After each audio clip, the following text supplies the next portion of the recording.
नमस्कार। भाग्योदय विचार प्रवाह श्रृंखला की 274वीं 274 कड़ी में आपका स्वागत है, अभिनंदन है। प्रणाम करता हूं। आज की साप्ताहिक वार्ता में रविवार की चर्चा 274 संडे आज पूरे हो रहे हैं। बंधुओं, जो सनातन संस्कृति है, कहते हैं धर्मों की जब चर्चा होती है तब केवल एक धर्म कहा जाता है, वह है सनातन। पूरी पृथ्वी पर और कोई धर्म नहीं है। धर्म वह जो जिसके कोई जन्म का पता ही नहीं, कब जन्मा था और कब समापन है उसका भी नहीं मालूम। माने जब से सृष्टि है, जब तक सृष्टि रहेगी तब तक जो धर्म इस धरती पर ब्रह्मांड में रहने वाला है वह है सनातन धर्म। बाकी जितने भी हैं वे पंथ हैं, उनके पीरियड तय हैं, उनका बनाने वाला भी मालूम है कि फलां ने इसकी स्थापना की थी। सनातन की स्थापना का भी कोई नहीं है। तो सत्य सनातन को ईश्वरीय धर्म कहा जाता है, भगवान के द्वारा धरती पर भेजा हुआ, लाया हुआ। सनातन संस्कृति की सराहना सभी करते हैं, अन्य धर्मावलंबी भी करते हैं जो बेबाक बोल पाते हैं सही बात। आज एक बड़ी खास चर्चा कर रहा हूं एक अंतरिक्ष विज्ञानी की। बहुत बड़ा नाम है, आप सब जानते हैं। अभी श्री शुभांशु शुक्ल का खूब सुना आपने, बहुत सम्मान उन्हें मिला। उनसे राष्ट्रपति जी, पीएम साहब सभी लोग मिले और उन्होंने वास्तव में बड़ा काम किया। युवक हैं, सौभाग्य से मेरे गृह जिले से हैं और कर्मभूमि लखनऊ में उनके माता पिता रहते हैं। उनके पहले जो अंतरिक्ष विज्ञानी गई थी उनका नाम था doctor Sunita Williams. Sunita Williams का भी भारत से संबंध है। उनके साथ एक और अंतरिक्ष विज्ञानी थे, अंतरिक्ष विज्ञानी के अंतरिक्ष यात्री। तो अंतरिक्ष यात्री सुनीता विलियम्स ने 9 महीने अंतरिक्ष में बिताए। उनके एक साथी, उनका नाम भी अभी आगे लूँगा, उन्होंने अभी हाल में पत्रकारों को महत्वपूर्ण बयान दिया। बहुत खास बयान है वह, और वो भारतीय संस्कृति से जुड़ा है, इसलिए आज हमने साप्ताहिक वार्ता में इसको लिया है। उनका बयान आज पूरी दुनिया में चर्चा का विषय बना हुआ है। उन्होंने कहा कि मुझे ऐसा लगता है कि ईश्वर की इच्छा से मैं अंतरिक्ष में फंसी रही। गई थी कुछ दिन के लिए, लेकिन 9 महीने अप्रत्याशित था। जब मुझे अंतरिक्ष में 20 दिन हो गए तब ऐसा लगा कि जैसे मैं मृत्यु का सामना कर रही हूं, अब मैं रहूंगी नहीं। जब मैंने सोचा कि अब भोजन और पानी की कमी के बीच में कैसे जीवित रहूंगी, तभी मुझे सनातन धर्म के चैत्र नवरात्रि के उपवास की याद आई। चैत्र भी होता है, आश्विन भी होता है। उस दिन से मैंने शाम को भोजन थोड़ा भोजन और पानी तथा सुबह केवल पानी लेना शुरू किया। 1 महीने बाद मैं स्वस्थ और प्रसन्न महसूस करने लगी। मुझे समझ आया कि कुछ समय में और जीवित रह सकती हूँ और यहाँ टिक सकती हूँ। बंधुओं, इस समय श्री लाल बहादुर शास्त्री जी भी हमें याद आए हैं, यहीं पर कोट करूँगा। जब देश में अनाज की कमी थी, अमेरिका लाल गेहूँ जो जानवर वहाँ खाते थे वो यहाँ भेजता था। कुछ तनातनी हो गई, जैसे इस समय मोदी जी के समय बहुत ज़्यादा चल रही है और इस समय अमेरिका पस्त है भारत के सामने। उस समय भी कुछ नाराज हो गया, उसने कहा कि हम आपको देंगे नहीं ये जो गेहूं है। तो शास्त्री जी दबे नहीं थे उस समय हम लोगों के बस जन्म ही हुए थे, उस समय की बात है। और उन्होंने कहा था कि हमारे लोग उपवास रह लेते हैं 9-9 दिन, और उन्होंने हर सोमवार को उपवास रखवाना शुरू किया था देशवासियों को। तो उतना अनाज का उन्होंने बैलेंस बना लिया था कि इसके बिना हमारा काम चल सकता है। ऐसे भारत ने प्रधानमंत्री के कहने पर सहयोग किया है। तो यहाँ कहूँगा डॉक्टर सुनीता विलियम्स की बात। उन्होंने कहा, जब मैं मृत्यु की प्रतीक्षा कर रही थी तभी मैंने कंप्यूटर खोला और सोचा कि मैं बाइबिल पढ़ूंगी। पहले भी पढ़ चुकी थी, लेकिन उस दिन दोबारा पढ़ा, कुछ पन्ना पढ़े और मैं ऊब गई। फिर मन किया कि रामायण और श्रीमद् भगवद गीता दोबारा पढ़ूं। लगता है कोई दिव्य शक्ति ये प्रेरणा मुझे प्रदान कर रही थी। मैंने उसका अंग्रेजी अनुवाद डाउनलोड किया और पढ़ना शुरू किया।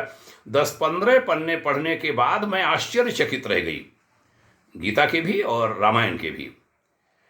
10-15 पन्ने पढ़ने के बाद उसमें देखा कि गर्भ विज्ञान, समुद्र विज्ञान, अंतरिक्ष विज्ञान सभी का वर्णन है उसमें। मुझे लगा ये सारी बातें संसार को बतानी चाहिए।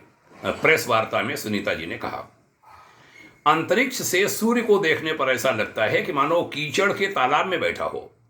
कभी कभी ऊपर से कुछ आवाजें सुनाई देती थीं, जैसे कहीं मंत्रोच्चारण हो रहा हो। मुझे लगा ये संस्कृत के मंत्र हैं, कुछ हिंदी में भी शब्द आ रहे हैं।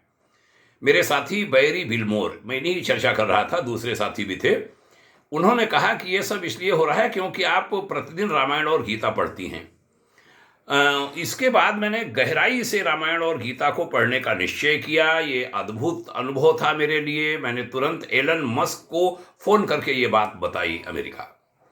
डॉक्टर सुनीता विलियम्स आगे कहती हैं कि अब आप चौंक जाएंगे, कुछ दिन ऐसे रहे जब हम बड़े बड़े उल्का पिंडों को अपने अंतरिक्ष स्टेशन की ओर आते देख रहे थे और हम डर गए।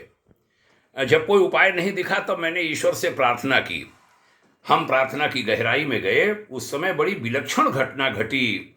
सुनीता जी कहती हैं कि हुआ यह कि चमत्कारिक ढंग से कुछ छोटे छोटे गोलाकार प्रकाश पुंज जो तारे जैसे दिखते थे नीचे उतरे और इन सबको उन्होंने नष्ट कर डाला, जो उल्का पिंड थे। हमें ऐसा लगा जैसे तारे ही उन्हें मार रहे हों। यह हमें बहुत अचंभित कर गया। सुनीता जी बताती हैं, नासा ने वादा किया है कि इस विषय पर गहन शोध कराया जाएगा और सुनीता जी उसकी माध्यम होंगी। 8 महीने में मैंने संपूर्ण रामायण और श्रीमद् भगवद गीता खूब अच्छे से पढ़ ली थी। मेरे भीतर धरती पर लौटने का दृढ़ता भरा आत्मविश्वास जाग चुका था। मुझे लगा था कि अब मैं पृथ्वी पर वापस आ सकती हूँ।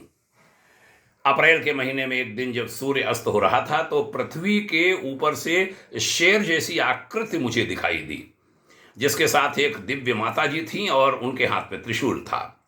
जैसे ही वो माँ पृथ्वी के वातावरण में पहुंची, वो अदृश्य हो गई। मैं समझ नहीं पाई कि वो कहाँ से आई थी। मेरे साथी बैरी बिलमोर और मैंने देखा कि ये किसी विशेष परत से आई थी। तब मैंने समझा कि आकाश की भी कई परतें हैं। उस समय मैंने बहुत सोचा कि वे उड़ते हुए घोड़े क्यों नहीं दिखे। फिर मैंने न्यूयॉर्क टाइम्स की एक रिपोर्ट देखी जिसमें हडसन नदी के ऊपर चांद के दिखने और 2 मार्च से सनातनी उपवास शुरू होने की खबर थी। वही उपवास नवरात्रि के। तभी से नंगल में इस घटना का अवलोकन हो रहा था। बाद में हमने समझा कि यह धरती पर व्रत खोलने का समय था। मुझे लगता है कि वे ईश्वर के आशीर्वाद लेकर धरती पर आने वाले देवदूत थे। मित्रों, डॉक्टर सुनीता विलियम्स बोली कि अब मुझे लगता है कि सनातन धर्म की श्रीमद् भगवद गीता सत्य है। अब मेरा शोध यानी रिसर्च वेदों के विज्ञान पर होगा। गर्भ विज्ञान, समुद्र विज्ञान और अंतरिक्ष विज्ञान पर हम अनुसंधान करेंगे। मैं खगोल विज्ञान की हर बात को जानना चाहती हूँ। अभी बहुत कुछ जानने को बाकी है। नासा में वेदों की अद्भुत शक्तियों पर शोध करने के लिए एक नया विभाग भी शुरू करने का प्रस्ताव दे दिया गया है। यह बात सुनीता जी ने बताई। तो बंधुओं, हमें लगा कि इसकी चर्चा भाग्योदय विचार प्रवाह श्रृंखला की इस रविवासरीय वार्ता में करनी चाहिए। सनातन संस्कृति बड़ी बड़ी गहरी है, इसको और ज़्यादा जानने की ज़रूरत है। सुनीता विलियम्स जैसे बड़े वैज्ञानिक, अंतरिक्ष विज्ञानी, अंतरिक्ष यात्री यह कह रहे हैं कि अभी बहुत कुछ जानना हमारे लिए बाकी है और जो हम जानना चाहते हैं वो सब कुछ सनातन संस्कृति में है। इसलिए हम गर्व करें सनातन संस्कृति पर, गर्व करें सनातन संस्कृति के हम अंग हैं, गर्व करें कि हम भारत भूमि पर जन्मे हैं। सनातन संस्कृति का जो मूल केंद्र बिंदु है, ऋषियों का देश है, हिमालय का देश है, माता गंगा का देश है।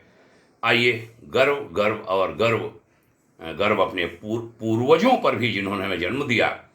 और ये सनातन संस्कृति नासा के आगे के जो शोध होंगे उसमें और ज़्यादा नए उद्घाटित करेगी, अनेक नए तथ्य, ऐसा विश्वास मानिए। आपने ध्यान से सुना, इसके लिए साधुवाद।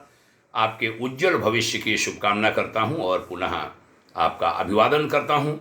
यह भी निवेदन करता हूँ कि ये वार्ताएं अच्छी लगती हैं, लोगों को अवश्य सुनाइए, पढ़ाइए। बहुत धन्यवाद। जय हिंद, शुभकामना। ओम शांति।